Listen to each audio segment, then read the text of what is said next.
Good evening, everybody. Thank you for joining. And there's some people here I'm not sure if I've met. So my name is Nashanya Zakan. I'm one of the rabbis at Dad of Plano.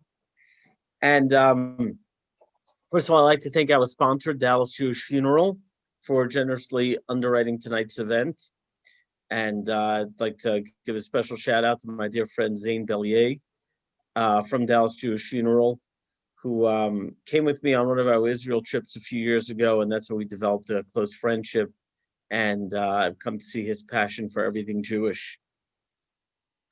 Speaking of our Israel trip, there are some people on this Zoom class tonight that came with us to Israel. And just yesterday, I got a phone call from Momentum saying that they are planning a men's trip in the fall, which is very exciting. We're hoping that Corona will be long past us, behind us by then. And there'll be another trip. There actually will be a combination of a trip for new attendees as well as alumni. So anyone interested can reach out to me offline. I would also like to thank Jared and Julie Drinkwater for really being the impetus for tonight's event. Jared has challenged me a number of times on how can we figure out a way to engage Jewish kids in Judaism, particularly those who might not be in Jewish day school. Obviously, Jewish day school is an easy option, but not everybody has that capability for whatever reason. So he challenged me, and Jared, Julie, and I have had some great conversations, and that's how this idea of having the master, having Doron Kornbluth, share ideas with us came about. And Jared and Julie have been very helpful with us in promoting this event, and we value your friendship and your partnership. Now, I'd just like to take a minute to introduce Doron Kornbluth. Doron is a friend of mine for many years. He actually spent a Shabbat, a weekend with us in Plano. Can you help me with the video? Almost 10 years ago. And he is a rabbi. He's an author. He's written many books, including a book on the topic that he's going to talk about tonight. He also is a tour guide.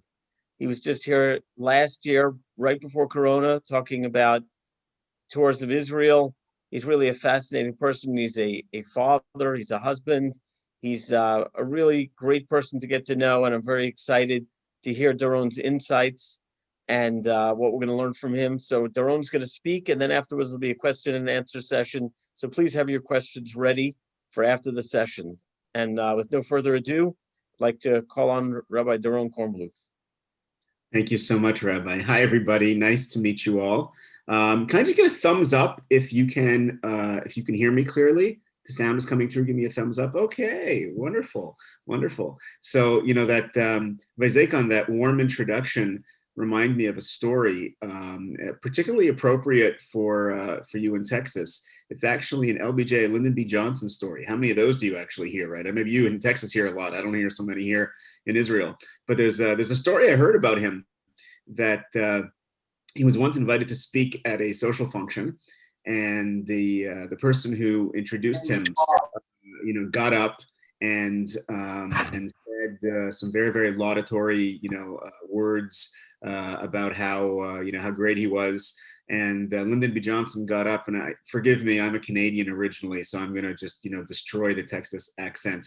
Nothing personal, guys. So Lyndon B. Johnson got up and he said, "Thank you for those kind words.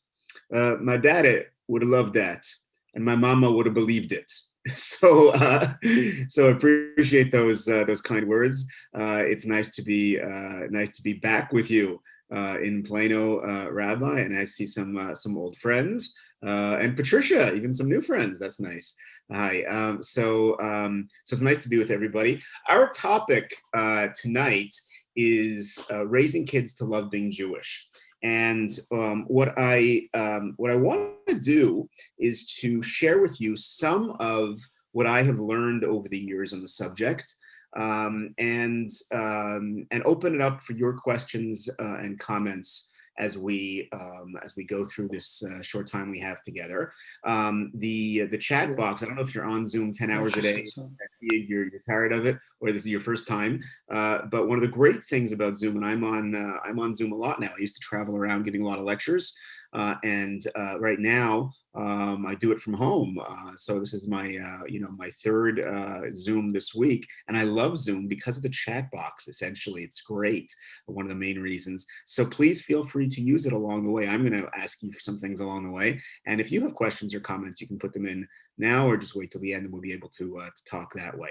So when you talk about a big issue, like raising kids to love being Jewish, keeping our families Jewish, there's so many different ways you could go. There's a story about George Bernard Shaw, who was once invited he's a famous British playwright, literist, and an expert in English literature, actually. And he was asked to speak once, and he responded positively. And the host said, okay, well, what do you, he said to the host, what do you want me to speak about? And the host said, well, you're the expert in English literature. Why don't you tell us what you've learned about English literature over the years? So George Bernard Shaw responded with delight, wonderful, it's my favorite subject. How long can I speak for? And the host said, I don't know, 4 or 5 minutes. So George Bernard Shaw was in shock. What? You want me to tell you what I've learned about English literature in 4 or 5 minutes? How can I possibly do that? And the host responded simply, speak slowly, George. So this is one of those subjects that, like, speak slowly, Doron. We got 45 minutes here. We could go in 2 directions. I could just tell you, be more Jewish, and your kids are likely to be more Jewish. True, but not particularly helpful. Or I could give you the studies and everything, you can just Google that. You don't really need me for that. And it's too much, TMI, as they call it, too much information. So what I'm going to try to do is to focus us down to the main principles. And I believe that these principles are well-founded in the literature, in the academic literature, in the research, in anecdotal evidence, in all my discussions with wonderful rabbis like Rabbi Zakon around the country. And we'll focus us on what are the key things that Jewish families, Jewish parents and grandparents should be doing to pass on that Jewish spark. There are no guarantees in life. You can do everything right and your kid gets on a plane and becomes a Buddhist monk. It happens, okay? Rare. When you really focus on it, it is rare. And by the way, it's kind of their choice. So I don't even know if there's anything more you can necessarily have done. But how do you get the chances from low, modern world, to very, very high that your family will stay Jewish? That is our goal in the next little while. And in order to do so, in order to share what I found are the solutions, it's not my ideas. I'm just collecting the information and presenting them in what I hope is a easy to remember way. But in order for us to get to the solutions, I want to make sure that we're all on the same page as to what the challenge is. So let me ask you my first question for the evening. Okay, let me ask you a question. How many Jews are there in the USA right now? Use the chat box. Don't be embarrassed if you get it wrong. I've had many, many rabbis. Don't worry. What do you think is the population, the Jewish population of the USA today at the beginning of 2021? What do you think? You hear all kinds of numbers out there. Does anybody know how many Jews there are today in the USA?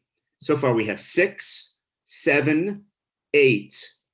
Schiffer says 4.5. Data, Rabbi Zakon, is that you, Data? Or no, that's Rabbi Nissel.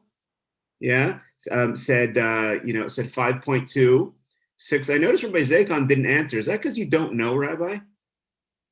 He's getting a little red in the face over there. I noticed that, right? You can notice like the red to the white. It looks. Why does the white hair look good on you and I'm just losing mine as the years go by? So 10 million, Sherry. Wow, optimistic. All right, I like it. 10 million, Carrie. Okay, I think I'm going to move to Texas. I like this optimism. 6.13. Very cute, Lori. Very, very cute. Like 613 commandments, guys. You should put that in. So it's funny. 3 million. I see from the McKenna's Fray. Wow, 9 million. So, ladies and gentlemen, we have a range in our, relatively small new group of friends, where there's like 25 people on the Zoom right now. Notice the range of answers that we got from 3 million up till 10. By the way, I've spoken about this issue dozens and dozens, probably hundreds of times over the years. Certainly because it's been about a year since the book came out. And I always ask this question at the beginning of my talks. And the same thing happens. You get this range somewhere between 3 and 10, 12 million. Sometimes people say 14, 15 million. So don't feel bad if you got it wrong. It's, how would one know this necessarily? The truth is that there is, like almost everything in Jewish life, there's a bit of an argument on the numbers. 2 Jews, 3 opinions. But, very good, Sherry, thank you. 29 participants, 30 answers. Exactly, 2 Jews, 3 opinions. You beat me to it. Great. So 2 Jews, 3 opinions, 29. The truth is, mainstream sociologists, demographers suggest there is something between 5.2 and 5.5 million Jews. That's how many Jews there are in the States, up to 6 within the general mainstream numbers. There are some people who say really it's something like 4.2, 4.3. There are others that suggest it's really 7 or 8. There's a bunch of hidden Jews, don't know they're Jewish, their mother's mother was Jewish, whatever. That's not mainstream numbers. We can't really, we have no way of really judging that. The normal numbers of millions and millions of Jews out there, of many millions of dollars going into studies, the Pew study essentially, is that there's something like 5.5 to 6 million Jews. If you heard about the idea that there's 2.5 or 3 million Jews, that's just on my block in Brooklyn. No, I'm kidding. And if you heard about the fact that there are 15 million Jews, 14, 15 million, that's internationally the whole Jewish people. That's how many Jews there are in the whole world, 14 to 15 million. But in the States, there's something like 5.5 to 6. The pessimists say 5, the optimists say 6. I'm very optimistic. Let's say 6 million. Let's say 6 million Jews, which is probably the safest number to guess if we're expanding the net as much as, without getting into all the technical questions of who is included, who's included. It's roughly 6 million Jews. Okay, that's fact number 1. Fact number 2, you tell me. When looking at many of you on the Zoom, for those I can see, we go back a certain time. I'm I wish I was young and in my 20s, but I've been around for a couple generations, and I remember long time ago when I was a kid that people used to say there were 6 million Jews in the States. I'm talking 30 years ago, 40 years ago. When I was growing up, there was this eerie, morbid coincidence. You had 6 million Jews killed in the Holocaust and 6 million Jews in the United States of America. Anybody remember that? And growing up, there were 6 million Jews. It's funny. So, ladies and gents, how do you react to that stability? When we were kids, going back a generation or two, there were 6 million Jews in the United States of America. And today, there are 6 million Jews in the United States of America, more or less. So different people react to that continuity, stability in different ways. Some say that, hey, that's not so bad. Why does everybody always say the sky is falling? The sky is falling. I mean, true, we haven't tripled our thing. It's not massive, but we're still there. I mean, it's still a strong number. Not so bad. We're doing okay. Other people say, oh my gosh, Chinese Americans have tripled, Hispanic Americans have quadrupled. Everybody else is going up and we're still the same, right? Depends how you look at it, right? So I'd like to throw a little wrench, in that, what's the phrase? Wrench in that something? Wrench in the, I don't know if it works. The question is like this. And Frey, you're ruining don't do the Butler did it. Don't ever read a thriller with Frey over there. So the question is like this. Anybody notice any Jews in the United States of America today who were not born in the USA? Maybe there's somebody on the call right now. Or maybe you have people in your community in Data of Plano. Or maybe you've traveled around the States and met Jews who were born in other countries and moved to the States. What countries, use the chat box, what countries have Jews?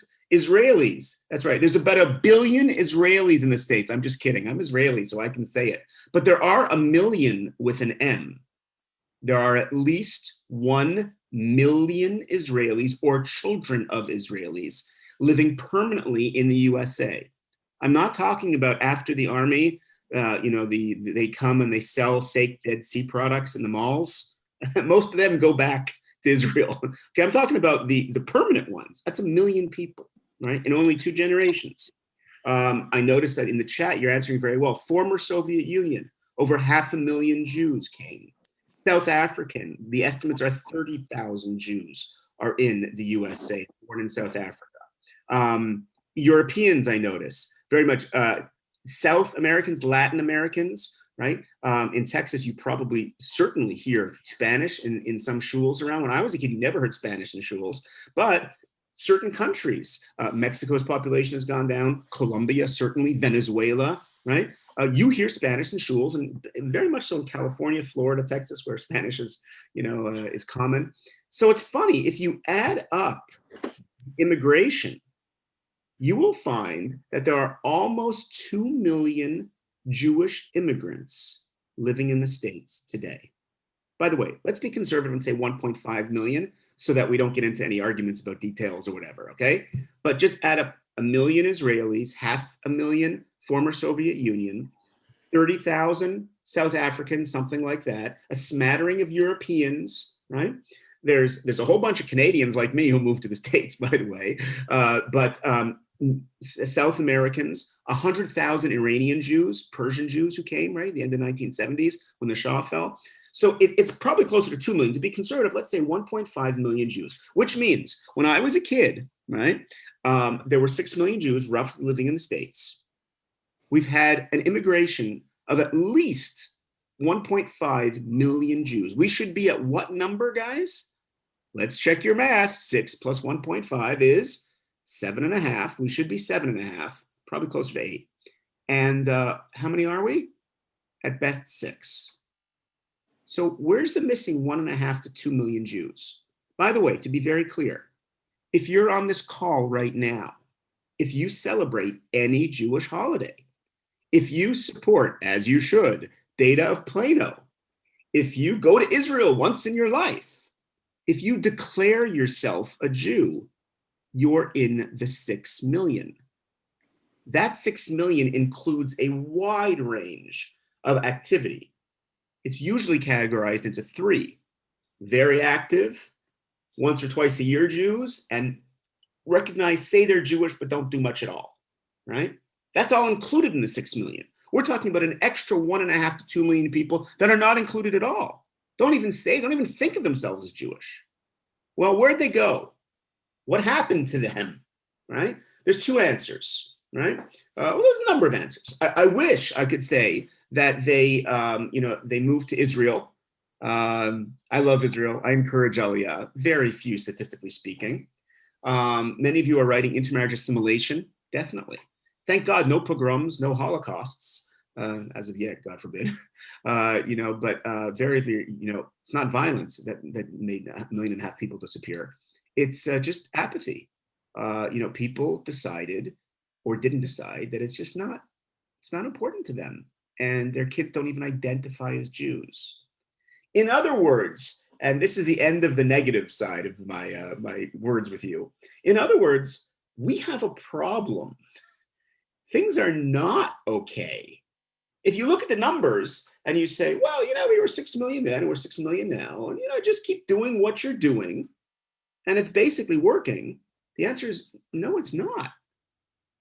We're losing a tremendous number of Jews who aren't even identifying as Jewish.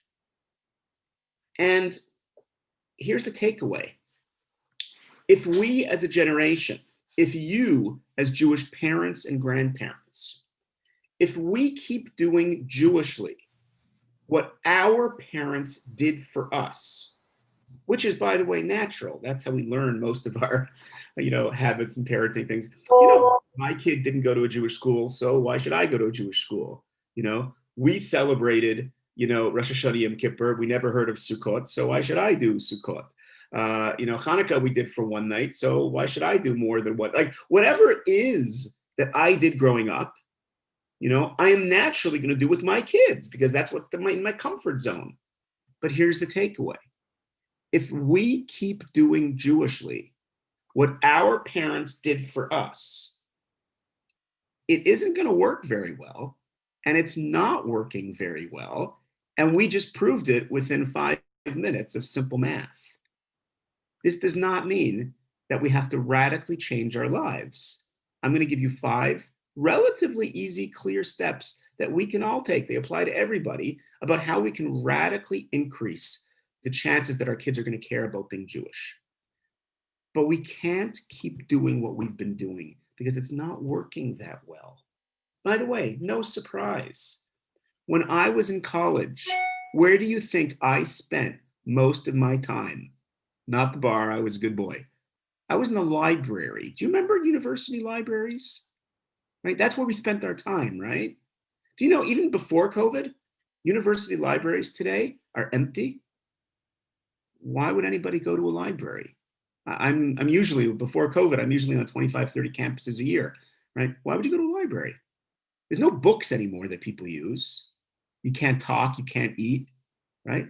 When we were in school, we were in college, the word Google didn't exist. You needed some information, you went to look it up somewhere in a book. The world has radically changed, and yet we're still doing the same things that our parents did for us. No wonder it's not working so great. So that is the playing field that we're on. That's the reality check.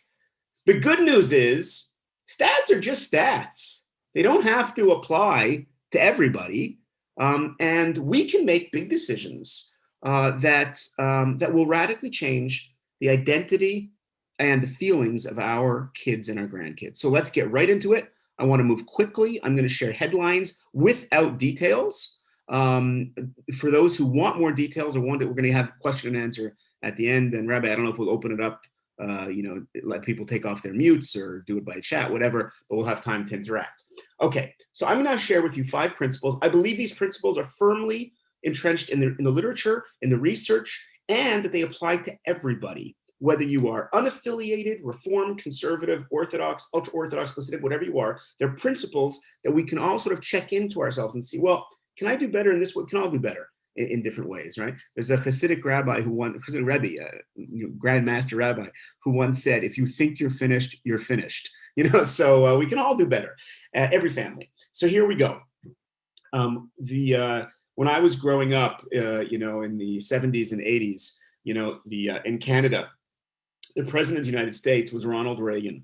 And so, everybody's, focused on all the terrible things happening in Washington, understandably. But when I think of the US president, I actually intuitively think of him.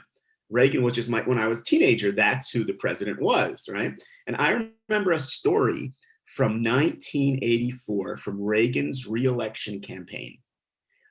See if anybody recognizes this story.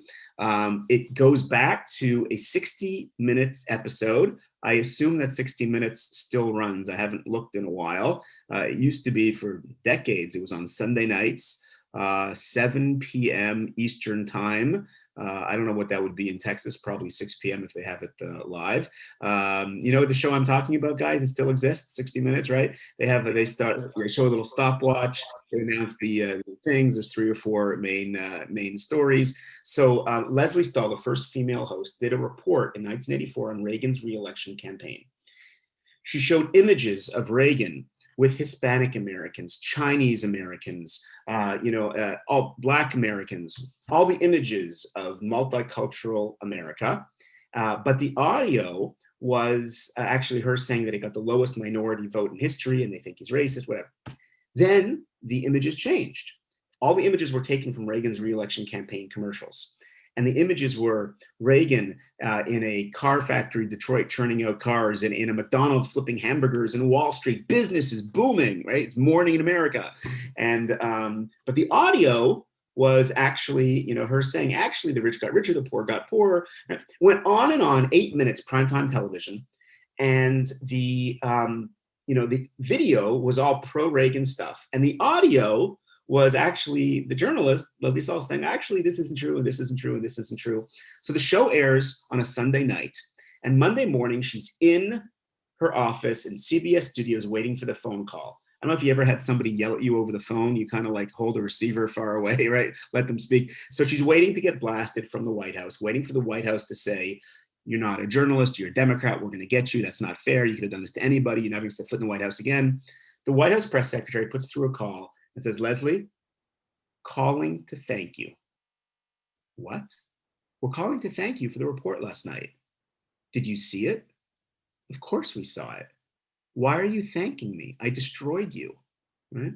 So these are my words, Doron's words, but the gist is 100% true. She was so shocked, she got on the air the next Sunday to tell what happened, which is how I'm sharing the background information with you. She said, Leslie, the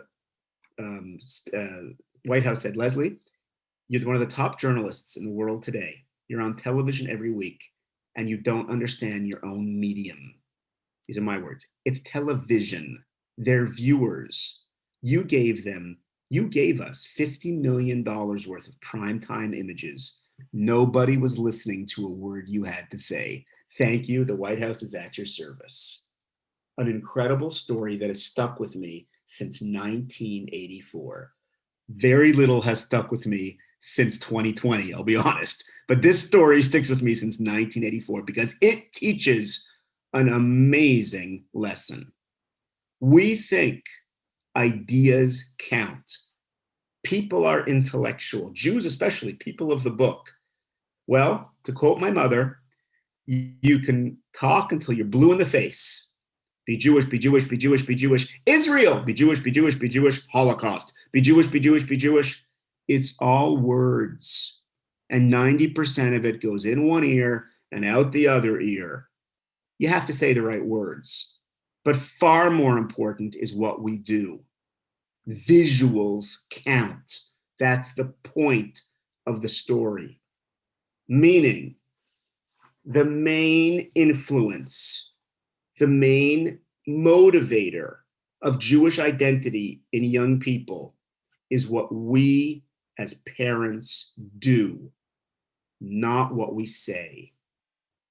I'll be honest, this scares people because we would all love to give a check to Rabbi Zakon, which you should do. Super didn't ask me to say that, but support Dado Plano, and let him take responsibility for my kids' Jewish identity. I mean, don't we have enough on our plates? Trying to make a living, trying to be a good parent in general, trying to be a good spouse. Like, even if I consider myself a Jewish educator, if I could pay somebody to take care of my kids' Jewish identity, I would probably do it. You can't. It's not even theoretically possible. We're the role models.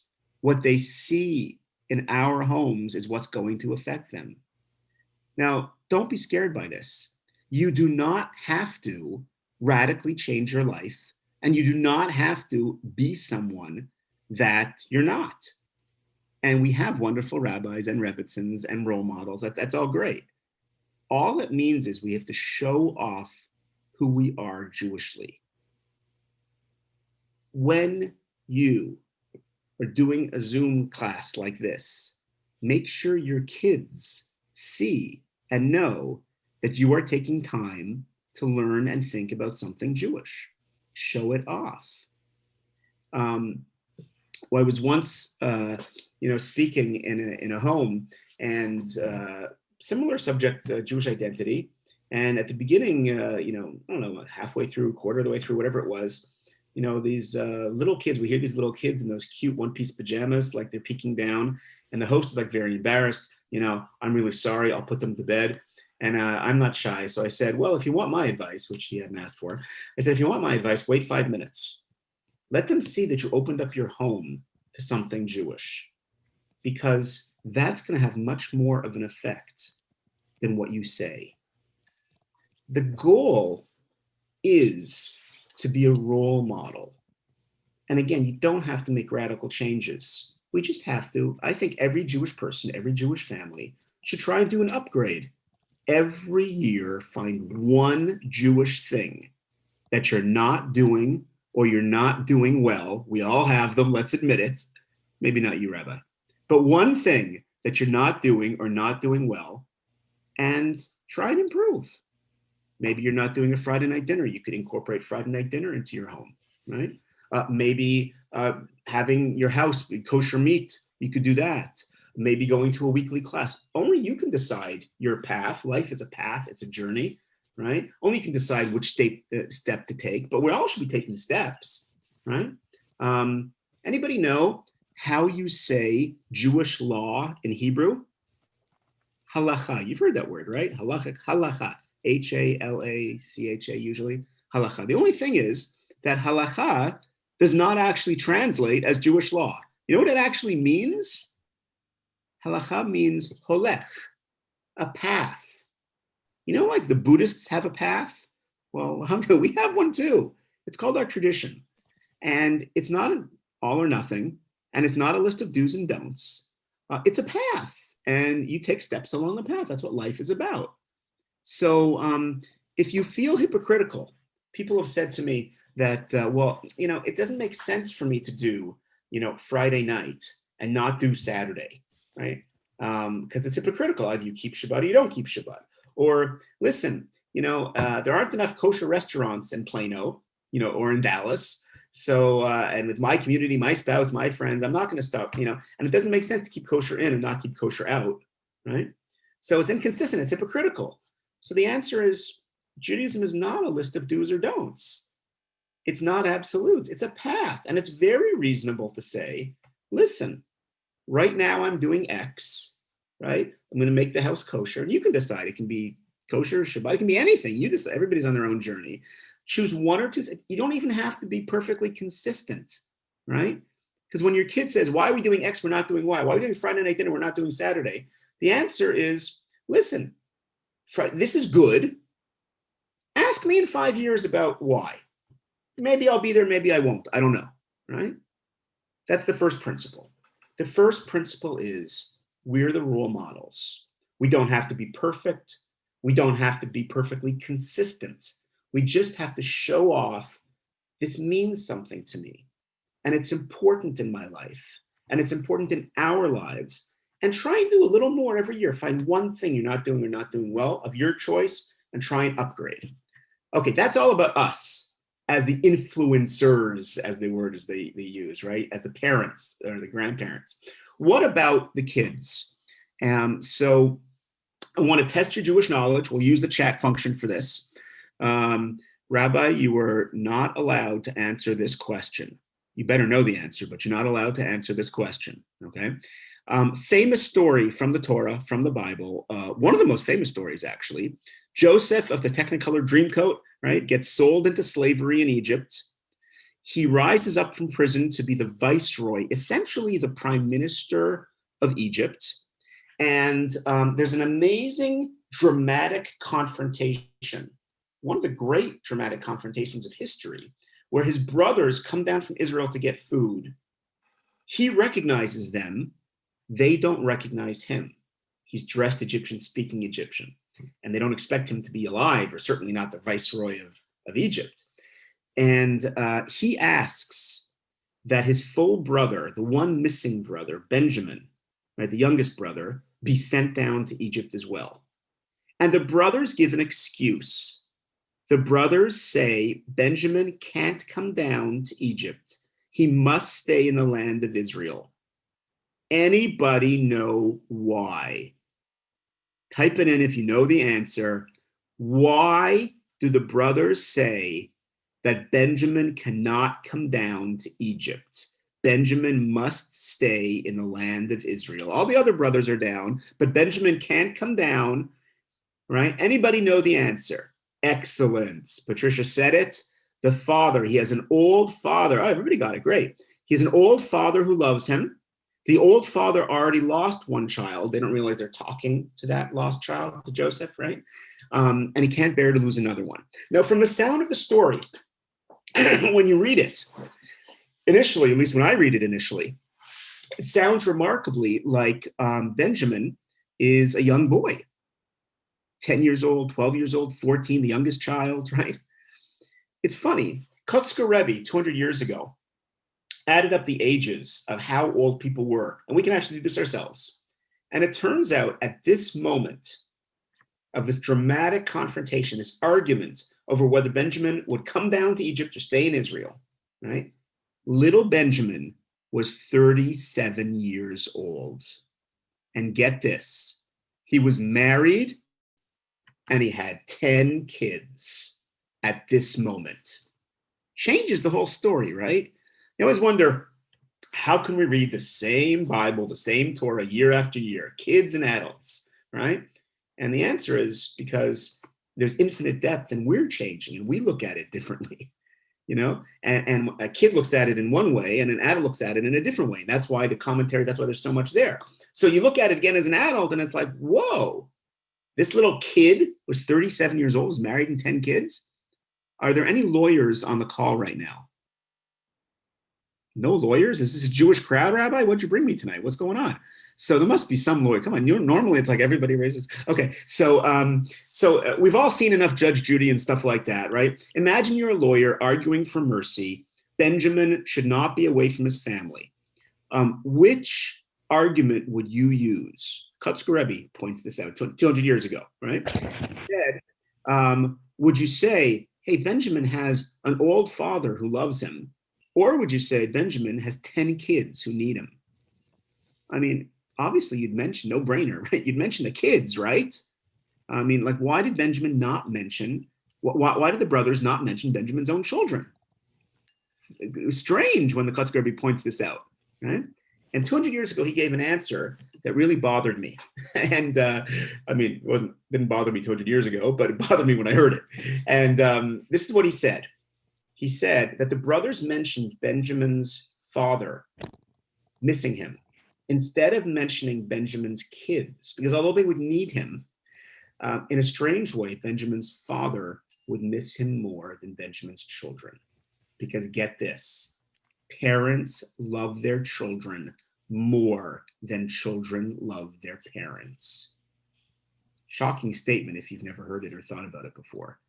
And I'm sure there's exceptions, but the rule is pretty darn strong. Just think about it. Of course, we love our parents and our kids love us, but think back to when you first held that kid in your arms and never knew them before, and you'd be willing to kill or die for that kid. I mean, it's until you have children, we love our kids. It's unbelievable. Parents love their kids so much from the time of birth, and it gets stronger and stronger. It's incredible. In fact, many believe, and this is what the Kutzker Rebbe explains, that one of the reasons why parents love their children is because parents are constantly giving to their kids. For a mother from the time of birth, labor, birth, pregnancy, for when the kids are little, the constant changing and feeding and holding, it's nonstop giving. Finally, they're out of their early years, they're in their teens, the physical giving is much less, and the emotional giving is constant. Finally, they graduated college, we think our jobs are done, and they're still asking for money. We give and we give and we give. And what happens when you give to something? You come to care about it. The more you invest in something, you come to care about it. You know, I like whales. I've gone whale watching a couple times. It's not on my top 10 list. What were to happen if I was to spend the next year volunteering for Greenpeace, sending out things on social media, riding on the boats, chaining myself to the link fence outside of government installations? I would come to love those whales. Because whatever you put into, you get out of. So that's why the brothers mentioned Benjamin's father, because Benjamin's father in a strange way would miss him even more. So here's the principle for us tonight. The first principle we talked about, the Leslie Stahl, Ronald Reagan story, visuals, we're the role models.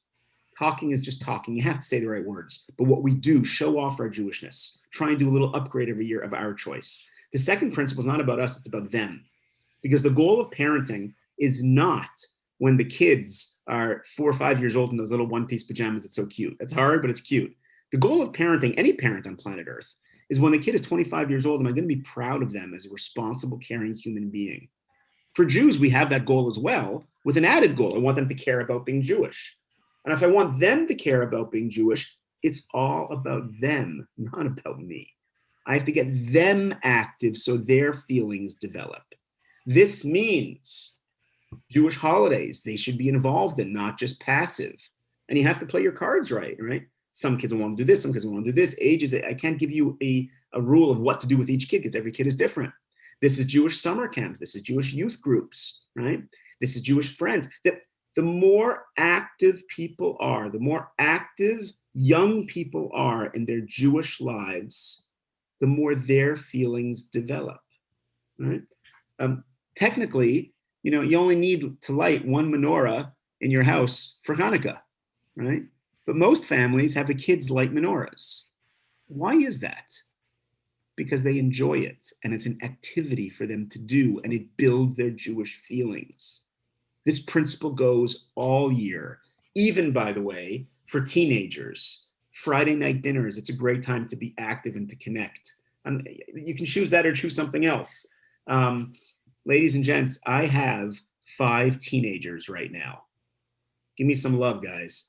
5 teenagers, okay? It ain't easy, okay? But they also, their feelings are developing, their priorities are developing. This is the time. So find ways to get them active so their feelings develop.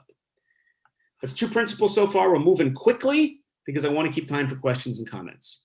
Number 1, us as role models. Show off your Jewishness. Number 2, them as active members of Jewish life, right? Get them active.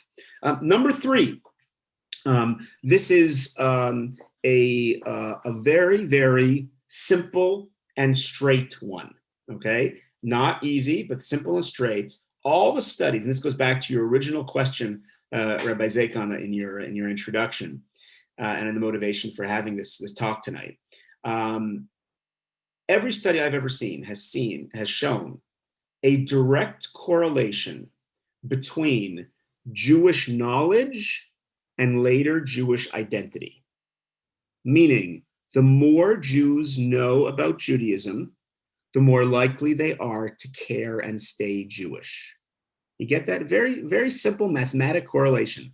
I'm sure there's exceptions somewhere, but the results are extremely high, right? The more Jews know, the more Jews are likely to stay Jewish. By the way, if this seems obvious to you, it's not as obvious as you think, because it wasn't always true. Simple example.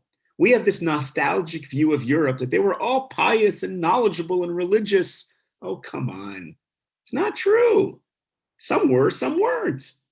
But where exactly could they go? My grandfather, born in Russia, if he wanted to leave Judaism, what were his options? He only really had one. Cross the street, knock on the door of the Russian Orthodox Church and convert. How many people were going to do that? Right? So for many times in history, it's been a pendulum. For many times in history, you were kind of stuck in your Jewishness. Catholics stay Catholic, Protestants stay Protestant. It's not like that today. We have more options on our smartphones in one day than my grandfather had his entire life. Meaning that knowledge is key. I meet a lot of 30 and 40 something Jews that their knowledge of the world, of politics, of literature, of technology, of languages, we're talking impressive people. Their knowledge of the world is up here. And their knowledge of Judaism is that of a 12-year-old, because the last time they learned anything Jewish was at their bar bat mitzvah. No wonder it's not so impressive.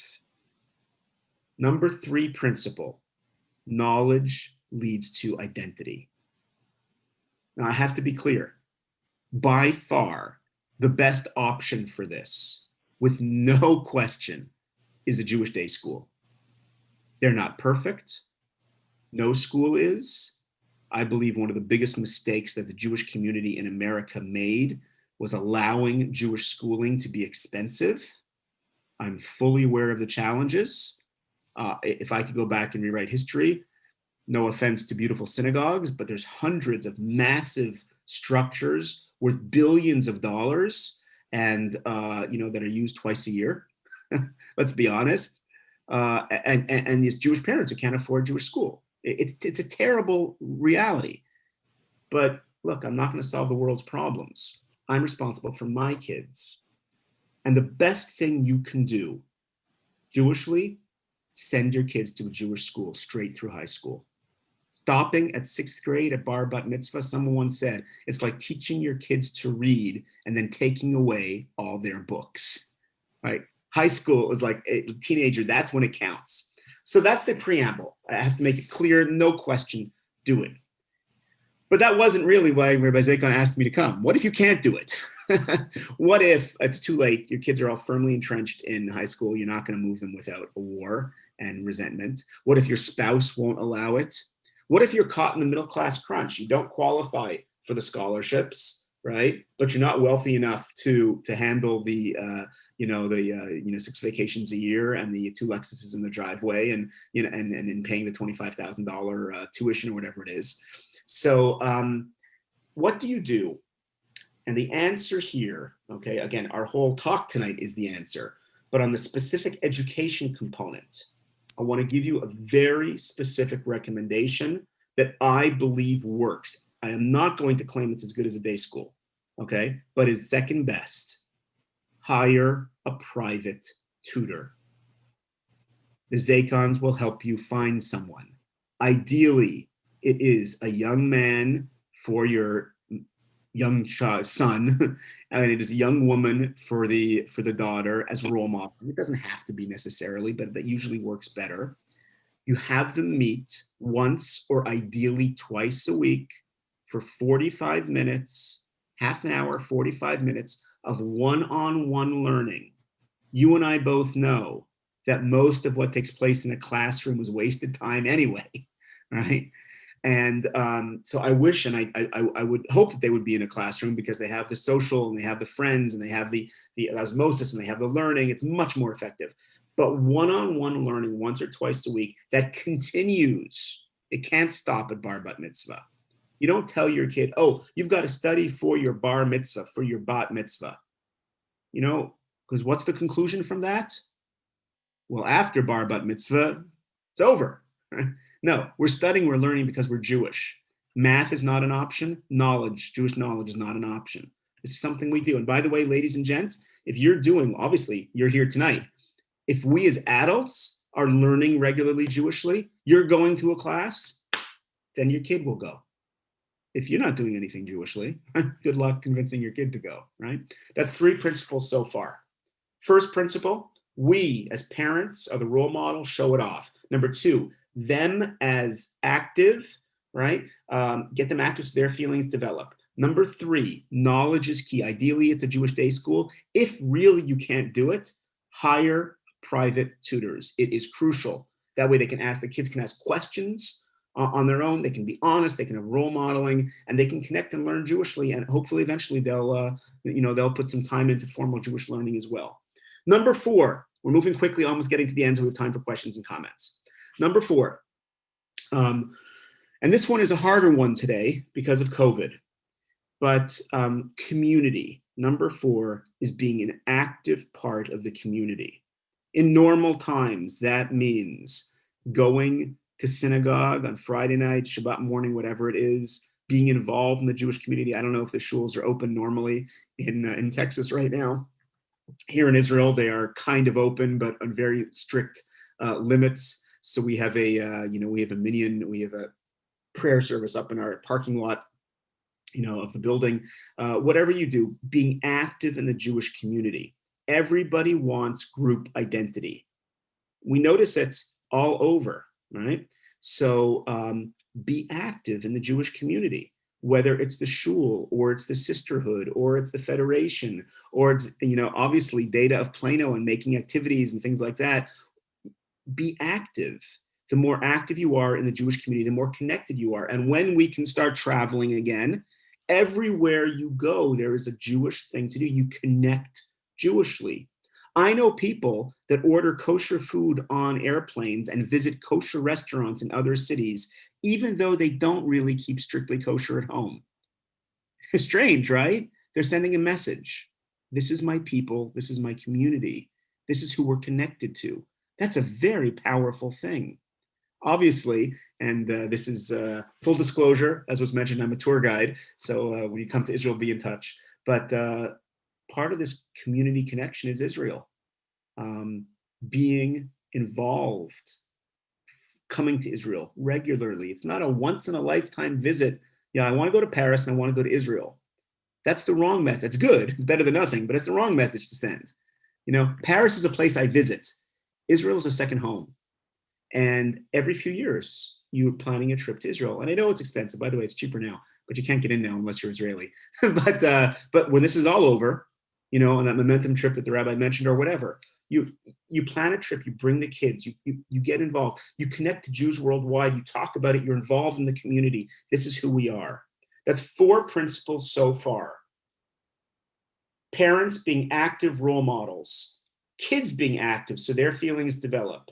Education, the more knowledge, the better. It's even more important today than it used to be because there's so knowledgeable about everything in life. Number 4, community, connecting to it locally in Plano, Texas, internationally, and Israel. The final principle. The final principle, I sort of learned this with a story. There's a story about a rabbi in his shul on Saturday morning, and he notices this little boy, 4 or 5 years old, staring at something on the wall. He says, son, what are you looking at? Well, Rabbi, what is this? Well, that's a memorial plaque. Well, what's that, Rabbi? Well, this is a list of the members of our congregation that died in the service. And the little boy gets very scared. Which one, Rabbi? Friday night or Saturday morning?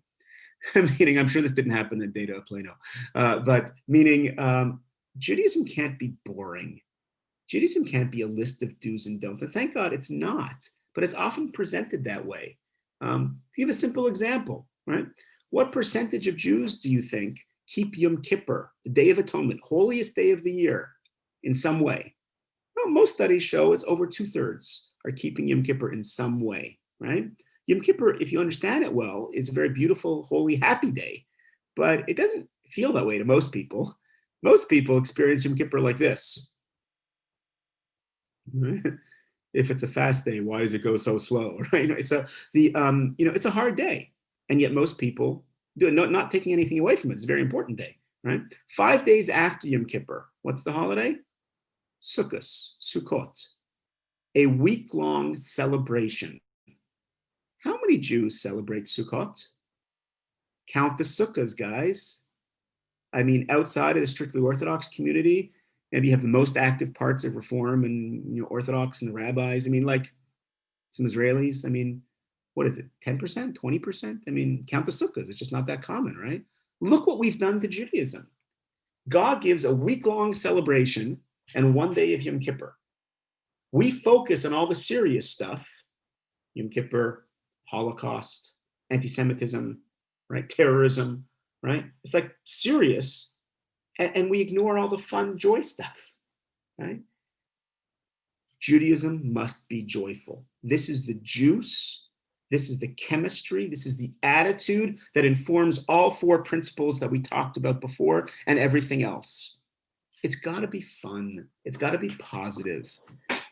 Passover, right? If your family experiences Passover as being yelled at because they have bread in the house, that's not a positive Passover experience, right? I'm not saying not to keep Passover. It's a great family experience. It's an amazing part of the Torah, right? Of course, but it's got to be a positive experience, not a negative experience, right? Friday night dinners are a great time to interact where you don't answer the phone for a couple hours and you just talk, even with teenagers. They won't admit it, but they like it. Purim, Passover, Jewish learning, Friday night dinners. There's so much in our tradition that is positive. Ask yourself honestly, like, is this enjoyable? Is this fun? Do they have Jewish friends? Is there a social gathering? Like, figure out how to make it positive. I can't tell you exactly how because every kid is different, but there's so much there. That's our 5 principles, ladies and gentlemen, and we are almost done. Number 1, role modeling. We're the role models. Don't have to become somebody different. Don't have to radically change my life. Just have to show off my Jewish life. Number 2, right? Get the kids active so their feelings develop. Number 3, right? Jewish education. The more, the better. Number 4, community. And number 5, simcha, joy. Now, there's no guarantees in life, but these 5 things are the keys, and all of us can improve. I don't know if you've ever heard, there's a story about these 2 ladies, and one says to the other, well, tell me about your daughter. I haven't heard what's happened to her. And she says, the mother says, well, she was married to a doctor. Then she got married to a businessman, and then she got married to a lawyer. And so the other woman says, wow, a doctor, a lawyer, a businessman, so much nachas, so much joy from one child. So there's a lot of things that we want from our kids, right? The one lady asked the other lady, tell me about your kids. And then one says, how old are they? Well, the lawyer is 5 and the doctor is 3. There's a lot of things we want for our kids. As parents, as normal, and it's good. We want our kids to stay Jewish. And there's only so many things you can do in life. I don't know about you. I have a to-do list that's like so long. I mean, so how many things can we do? Well, if you want to travel the world and learn a new language and build a new extension on the house, and one of the 10 or 20 things you want to do in your life is to keep your kids and your grandkids Jewish, I sincerely, honestly wish you luck. It's going to depend on a lot of luck. This should be one of the top things in your life. I want my family to be healthy, even in these crazy times, as much as possible. I want some financial security. I want them to stay Jewish. If this is one of the top 3 or 4 or 5 things in your life, you'll make it happen. No guarantees in life, but it usually works. Okay, ladies and gentlemen, that's what I wanted to share with you. Those 5 principles. We can have a major effect on the Jewish future of our families. 2 families can look the same from the outside, live pretty much the same, live on the same street, right? One family, their kids stay Jewish, proudly so. Others, not necessarily. Let's be the ones that our kids stay Jewish. Okay, Rabbi, should we open this up for questions, comments? How do you want to do it, sir?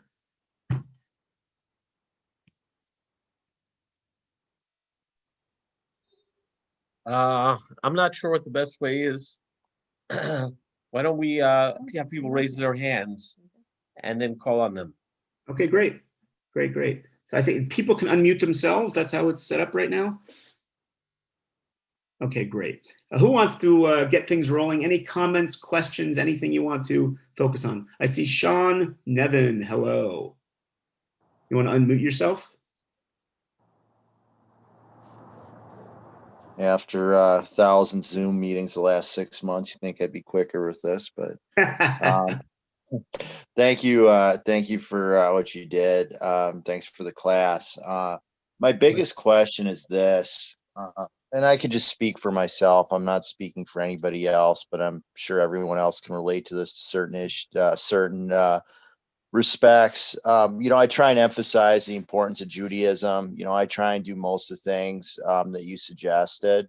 But I feel like sometimes I'm hypocritical, because I'll get more excited for a TV show than I will for a Torah lesson, and just, naturally, there's things that aren't Jewish that bring me a lot of joy and excitement for my kids. So I guess, in a certain respect, I almost feel hypocritical sometimes about that, because I know that's just the most important, but, I got my own, selfish things that I like to do that I get excited. But I want my kids still to know that like the Jewish stuff's the most important one. So I don't know, is that something I explain to them, or how do I, So, listen, Sean, I think it's a great question. I struggle with the, with the same thing. We all have, interests that are quote unquote outside, of the strict definitions of what Judaism is. I would suggest like this, and this is you asked a personal question just for you, and I'm going to give you my personal answer just for me. And if, Rabbi, if you have any thoughts, please chime in. I think that kids sense what's really important to us. Kids are, in my experience, my kids, they're remarkably smart and like they get it. And you can talk about something being important, and when they're 3 or 4, whatever, but by the time they're like 8, 9, 10 years old, they know if it's just words or if it's real. So if you are more excited about the baseball game than you are about anything Jewish, okay, which we all struggle with because baseball is pretty exciting. I'm a Minnesota Twins fan. Don't worry, I'm definitely not going to get more excited about that. So they're going to sense that, right? They're going to sense what really. So what do you do? Well, ideally, what you're going to do is you're going to find parts of Judaism, and people always ask, like, why is there so much? Like the Muslims have 5 pillars of Islam, okay? We have 613 commandments. Why did God give such a big Torah, right? And there's many explanations in the commentators. One of the simplest explanations is because although everything applies to everybody at some level, but we're all going to have our own personal connection in. Parts of it will turn me on more than other parts. Find what motivates you in Judaism. It could be Jewish learning. It could be Shabbat. It could be the dancing and singing. It could be Israel. If you really care, if they feel that from you, right, then you don't have to worry about the fact that you also like the Minnesota Twins. Okay, like it doesn't matter because they're going to feel that you have a love for being Jewish that's going to carry over. And we can handle that. As long as there is a strong Jewish identity, we can handle the competition. The problem today in 2021 is that many Jewish parents don't really have anything strong Jewish to handle the competition with. But I think you do from the sound of it. Does that help you at all, Sean? Yeah, that's an excellent answer. I appreciate it. Thank you. Okay, pleasure. Anyone else? Any questions, comments? You can just unmute yourself or put up your hand physically or, digitally or anything you want to share. It can be a comment or an idea. It doesn't have to be a question necessarily. I would love to, sorry, our video is not working, but I would love to find out for teenagers, what are some things that you found that get them to really be active and love their Judaism, to start owning it for themselves? This is the question of all questions. Yeah. So it's a great question. I'm going to give you one simple word answer that is the key to everything else in my experience, okay? The one key answer for teens is friends. If they have a social group of other teens that they like, that are Jewish and are somehow active, Jewish summer camp, Jewish youth group, preparing for a holiday, visiting the sick, whatever, in a Jewish context, you will be fine. You get them active in a social group. For all of us, by the way, I mean, I would like to, think that, you all came because you heard of this guy, Doron from Israel and the book Raising Kids That Love Being Jewish. But for us, this is just it's just as much about the social connection as the educational. Imagine for teens where the social connection is 95% about, at least, of who they are. So Schiffer, that was you speaking, right? Did I get that right, that you were Yes. adding? Okay, so that's the key. The key is, and if, again, thank God you guys are in Dallas. You are not in Wyoming. Plano has a large Jewish community. I've been there, I think, twice now, Rabbi, over the years, whatever it's been, right? And I know from the rabbi in the community, you have the possibility. It's much harder in COVID times. I am not naive about it. By the way, this is one of the, how the rabbi asked at the beginning, like, what if you can't send your kid to Jewish day school? This is actually one of the main reasons that I encourage people to send their kids to Jewish day school. Which is, it's not just the education, it's the social aspect. If they have Jewish friends, your chances are, so if they're not in Jewish day school, whatever, Jewish summer camp is so important, so important, so they develop those Jewish friends, right? And the other thing obviously would be, trip to Israel, identity with young Jews. When I first got off the plane after college and I saw Jews in uniform, right, in Israel, it was like shattering to me. I'd never seen that before. I'm from Canada. I never listened to anybody in uniform before. Let's be honest. It was before 9/11. But like seeing young people, that's the key. Once you have a group of young people, then the activities are you can find the activities. That's tikkun olam, social activities. That's preparation for holidays. That's whatever it's going to be. But the key is to help develop friendships. And I'm sure the Zaycons will be able to help you, figure out how you develop social networks for your teenagers. That's the key.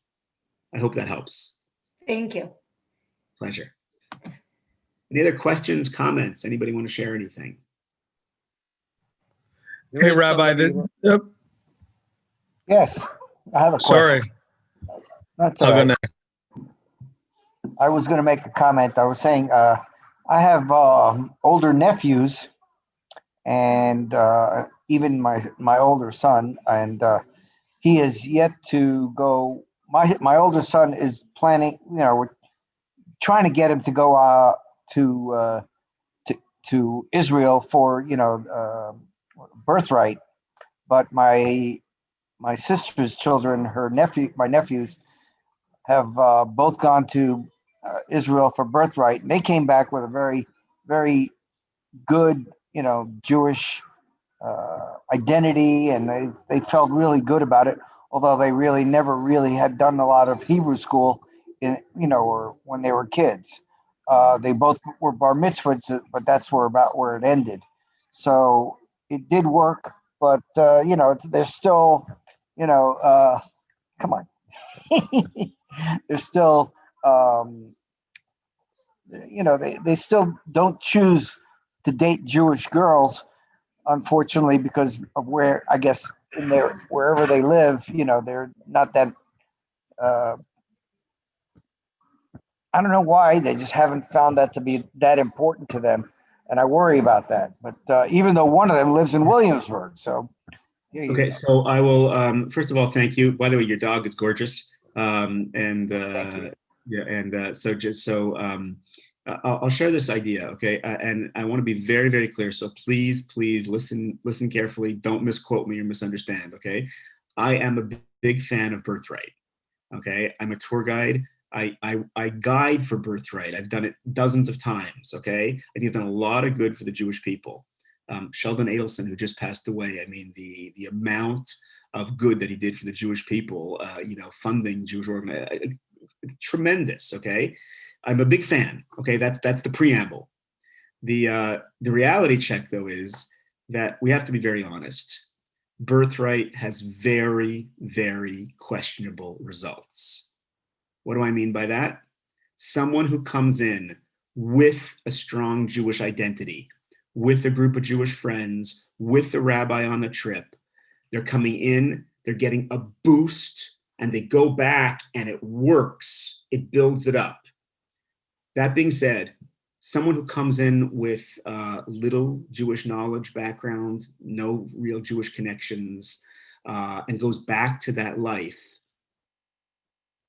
the results are extremely questionable. There's an emotional high for 10 days. Don't know.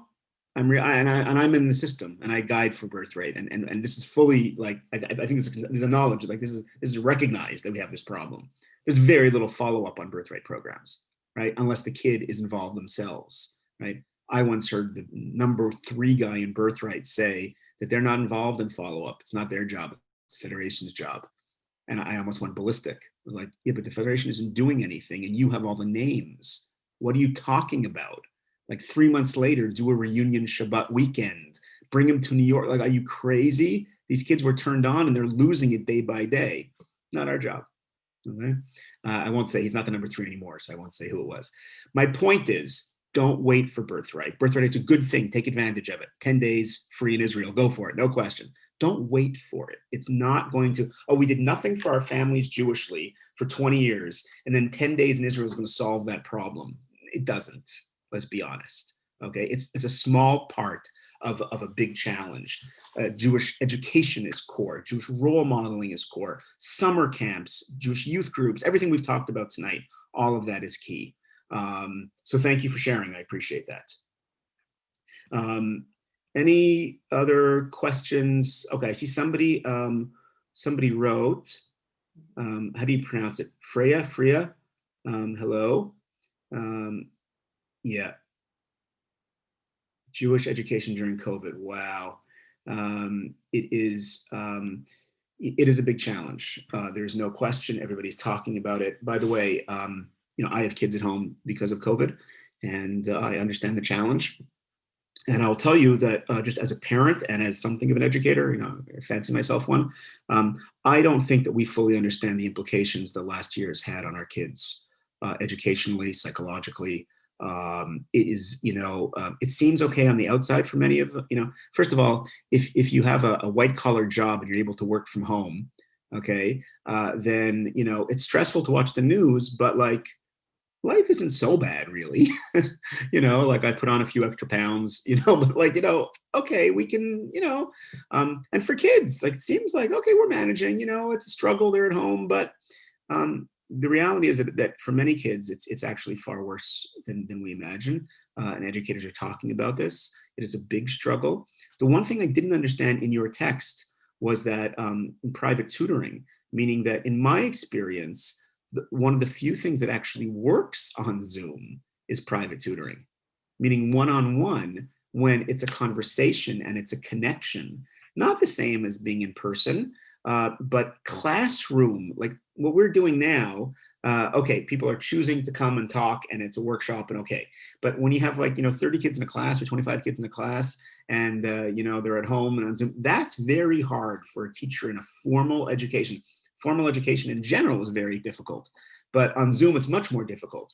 But when you have private tutoring, it's actually much better in my experience. Now, the reality is that it's not for all kids. There are kids that have ADD. Believe me, if I owned the Ritalin company, I'd be doing well with my own family. Okay, we're all there. I understand. Okay, that's when you have to try and step in, and that's reading Jewish books, discussing Jewish ideas. Why I wrote a book called "Why Be Jewish." And that's the missing element for a lot of families today. Like, why am I doing this? You have to find your own way. I gave 20 different approaches in there, but you have to find your own. I think that's going to be the key, and that's the challenge. It is not easy. I sympathize with you. I empathize with you. I'm there as well. Believe me, I'm struggling with it as well. If you have a kid who is stuck at home and it is not working Jewishly because they can't participate in the normal Jewish life, right? Then number one answer, that's tutoring, right? Get a private tutor, connect in that way. Hopefully twice a week, half an hour, 45 minutes, the Zaycons will find you somebody. Sorry, Rabbi, you didn't look busy enough, so I figured I'd give you a side job to find tutors. And second of all, that goes back to our first principle of you being the role model. I mean, you being reading books, you discussing ideas, sometimes a 10-minute discussion, where you care and you're learning about something and you're speaking about what's going on, that can have a really big impact on a kid. I'll just give you a simple example, okay? This past week, Israel brought out of Ethiopia a whole bunch of Ethiopian Jews. It was a few dozen people, a few families were reunited, right? It was one. So, do your kids know about who the Ethiopian Jews were, where they come from? The fact that there's Black Jews out there, 100,000 of them, that's a 10-minute conversation, right? That's a cool thing to talk about. Read up on it, show them a video or something. Okay, that works. So you find something like that every week, right? You make it part of your life. It can actually work. It's not easy. I am not downplaying the seriousness of it, especially when your kids are on Zoom all day, and especially if they're not good at online stuff. But that's when we step in as parents and we have to do our best. And that's all we can do. I hope that helps. I know it's not a perfect answer. It's not easy. Okay, Julie, I see you had something. Hi. Hi, this is Julie with a much deeper voice. It's Julie and Darren. So, first of all, I appreciate you coming on so far away and some great thoughts.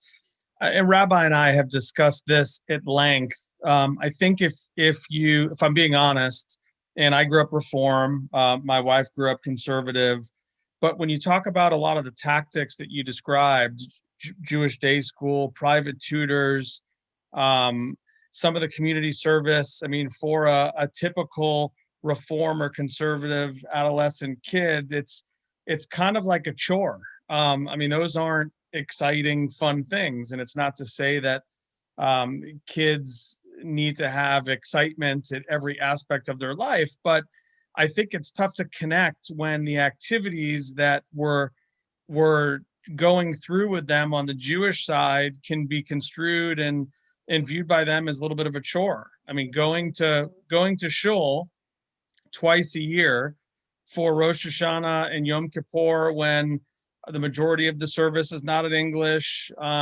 it's not fun.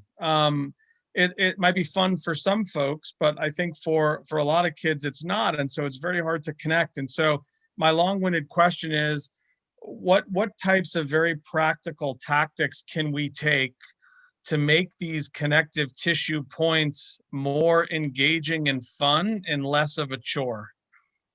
It's a great question. Thank you, Julie. Like this, I agree with you 100%. That's why principle number 5 was joy, was simcha, was the attitude that makes everything else work. Without that attitude, if Judaism is a list of do's and don'ts, if it's your Rosh Hashanah Yom Kippur long services, we are losing. By the way, this is probably the number one reason why we are losing so many young people, because of what you described so articulately. The solutions are as follows. The principle we just said, the joy principle. How do you do that? Jewish summer camp, okay? Absolutely key. The same kids that are not interested during the year, they are on their bleachers, standing, screaming Jewish songs over the summer. There's a number of great Jewish camps, including for families that are unaffiliated, come from 4 conservative backgrounds. Talk to Rabbi Zake, and I'm sure he knows of ones. They are all over. They get to meet Jewish kids from different places. It is crucial. Number 2, that's one of the reasons why I suggest bringing kids to Israel. It's not just because I'm a tour guide. Honestly, I said this way before I was a tour guide. So the Jewish life they can see, the identity, the nature, the army, everything. It is so inspirational to a young Jewish person. It is unbelievable. Number 3, that was the answer that I gave before. I think it was to Shifra, if I'm not mistaken. Friends. The same activity. You ever notice that, like, when you think back to, like, there's times that you were like stuck in line at the DMV, like whatever it was, like, one experience was awful and just horrible, but you had a similar experience that was just a lot of fun. And what's the difference? Because one you were with a friend and the other you weren't. The same boring activity can either be boring or great if you're with friends. And that's why I emphasize that, and I emphasize it again, and I thank you for focusing on it. In terms of the actual practical things, listen, every kid is different. Every age is different. So, when in my Passover Seder, and I have a section in my book about making the holidays, fun. My Passover Seder, when my kids were young, I would dress up. I would have like a staff, and I would dress up as coming out, as Elijah the prophet, coming out of the desert, whatever, So that's good for little kids, and it makes it fun. Try and do that for a 16-year-old. You got to do some different stuff. Things change, and people are different, but the commonality, and I think this is getting back to your question, commonality is that friends, informal activities. Notice, by the way, I didn't make a big deal about going to shul. Shh, don't listen, Rabbi. You definitely should go to shul. No question. It's that community aspect. But to expect a kid to come and sit in a boring adult service for 6 or 8 hours on Rosh Hashanah Yom Kippur, are you nuts? Right? This is why there are kid services with other kids, led by kids, fun activities, crafts, whatever it's going to be, right? Singing, like that's the key. So that key is your question is an excellent question. There's no simple answer, but the things I've outlined, I think, are the beginning of the answer. Okay, they have to have friends. They have to be involved in youth activities during the year. Jewish summer camp. Get them to Israel. It changes the whole perspective. I hope that helps a little bit. Yeah, thank you.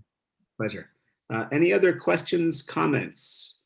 I know it's getting late. I don't want to, I already slept and I just woke up early. I'm doing fine here in Israel, but I know it's getting late there for you. So I don't know, what you're thinking, but I don't want to keep people too long. But I'm glad to answer any more questions if you have. Hey, Rabbi, this is Billy Warschauer, and thank you again for taking this time. How are you? Pleasure. I was one of the guys with Jared, and I see a few other guys here that were on one of the more recent trips to Israel. And I think one of the things that, resonates with me and, especially hearing you talk about Jewish summer camp and why I think you see so many kids on bleachers and, we've had one daughter attend and just absolutely thrive is because they're around all Jews. And when we went to Israel, I just said this to Jared on a text, when we're in Israel, we all, even as adults, got to be Jewish around a ton of other Jews. And we were dancing at the hotel and, just taking it all in, right? Yep. Which is incredible. I think a lot of us, too, collectively brought so much of that back here. And when you went through the 5 principles, so much of them resonated. I think one of the challenges that I face, and I'm sure some other guys face, is like, is it enough what we're doing? And I don't think we're truly going to know the answer yet until our kids grow up. I mean, my oldest is only 18, and I see how she's, affiliating with Hillel and looking to rush a Jewish sorority, which is great, right? So those are some early indicators. But I think we also shouldn't be so hard on ourselves, because I think a lot of us are doing a lot of the right things.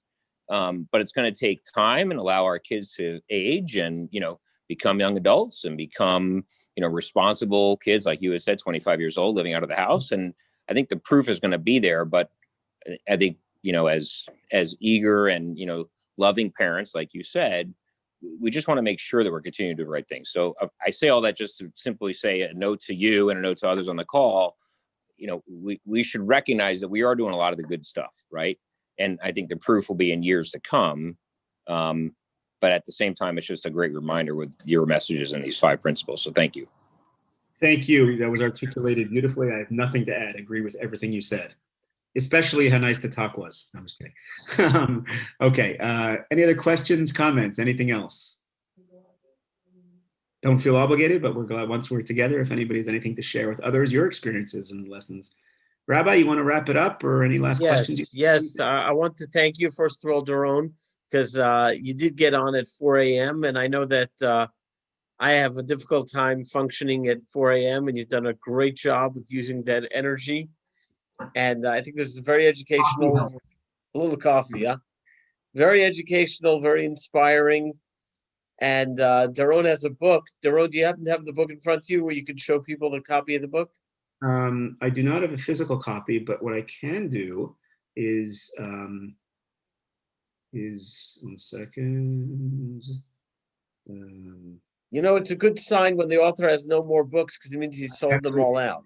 In the States, I have, but I don't have here. I ran out. Can you see it now? Yes. Okay, so that's the book, Raising Kids to Love Being Jewish, right? You can get it on Amazon. Rabbi, if you're interested in doing so, I can send you a box for the community, and I'll give you a big discount, and we can order. Sure, we'd be happy to.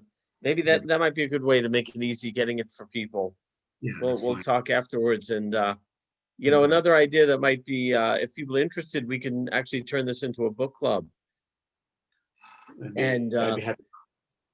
For people with children similar ages to kind of strategize together on how to go about doing this, how to go about raising your kids to love being Jewish.